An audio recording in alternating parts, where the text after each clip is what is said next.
Latest ആയിട്ട് social മീഡിയയിൽ അൻവിൻ്റെ ഒരു വീഡിയോ കിടന്ന് കറങ്ങുന്നുണ്ടായിരുന്നു. അതിനകത്ത് അൻവിൻ തന്നെ പറയുന്നുണ്ട്, എനിക്ക് അങ്ങനെ സ്വന്തമായിട്ട് കാറൊന്നുമില്ല എന്നുള്ള രീതിയിൽ, നല്ല കാറൊന്നുമില്ല. ആ ഒരു വീഡിയോ ഇപ്പോൾ സോഷ്യൽ മീഡിയയിൽ ഭയങ്കരമായിട്ട് കറങ്ങിയിട്ട് ഓക്കെ ഇപ്പോഴാണ് മനസ്സിലാവുന്നത് ഇവനൊക്കെ പറഞ്ഞ കള്ളമാണ് എന്നുള്ള രീതിയിൽ. അൻവിൻ ആ പറഞ്ഞൊരു കാര്യം ഒന്ന് കേട്ടു നോക്കുക ഒരു വീഡിയോ. വണ്ടികളൊന്നുമില്ല, നല്ല വണ്ടികളില്ലാത്തപ്പോ സ്യൂട്ടൊക്കെ ഇട്ടിട്ട്, ഈ സ്യൂട്ട് എന്നൊക്കെ പറഞ്ഞ ഏതെങ്കിലും ഒരു ചാത്തൻ കടയിൽ പോയിട്ട് വാങ്ങിച്ചിട്ടിട്ട് അഡ്ജസ്റ്റ് ചെയ്ത്, എനിക്ക് തടിയൊന്നും ഇല്ലല്ലോ, നമ്മുടെ ഉള്ളിലൊരു ഡ്രസ്സൊക്കെ ഇട്ട് കറക്റ്റ് ഫിറ്റ് ചെയ്ത് ഒക്കെ വെൽ ഡ്രസ്ഡ് ആയിട്ടൊക്കെ പോകുമ്പോൾ, നമ്മളൊരു ഡീലിന് പോകുമ്പോൾ ഒരു ഒരു ഒരു സോപ്പ് പെട്ടി കാർ കൊണ്ട് നമ്മൾ പോവാ. ഓക്കെ, ആ ഡീലിൽ അവിടെ ചെല്ലുമ്പോൾ നമ്മൾ വലിയ കമ്പനിയുടെ ആളാന്നൊക്കെ പറഞ്ഞിട്ടല്ലേ പോവാ. അവിടെ ചെന്ന് കഴിഞ്ഞാൽ നമ്മള് വണ്ടി ഏതെങ്കിലും മൂലയിൽ കൊണ്ട് പാർക്ക് ചെയ്തിട്ട് ഏതെങ്കിലും നല്ല വണ്ടിയുടെ ഇടയിൽ കൂടെ ഇറങ്ങി വരും.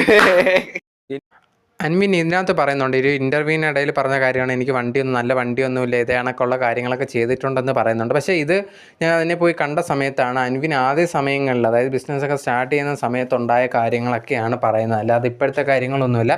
തുടക്ക സമയത്ത് ആൾക്കാരെയൊക്കെ കാണിക്കാൻ വേണ്ടി അതുപോലെയൊക്കെ ചെയ്തിട്ടുണ്ട് എന്ന് മാത്രമേ പറയുന്നുണ്ട്. അല്ലാതെ ഇപ്പോഴൊന്നും വണ്ടിയില്ല, നല്ല വണ്ടിയില്ല എന്നുള്ള രീതിയിലൊന്നും പറയുന്നില്ല. അതുപോലെ തന്നെ അൻവിൻ ആ ഒരു വീഡിയോയ്ക്കകത്ത് തന്നെ ഇൻ്റർവ്യൂക്കകത്ത് പറയുന്നുണ്ട്, നമ്മൾ കള്ളം പറഞ്ഞു കഴിഞ്ഞാൽ ഉറപ്പായിട്ടും കുറച്ച് നാൾ കഴിയുമ്പോൾ പിടിക്കപ്പെടും എന്നുള്ള രീതിയിലൊക്കെ അൻവിൻ പറയുന്നുണ്ട്.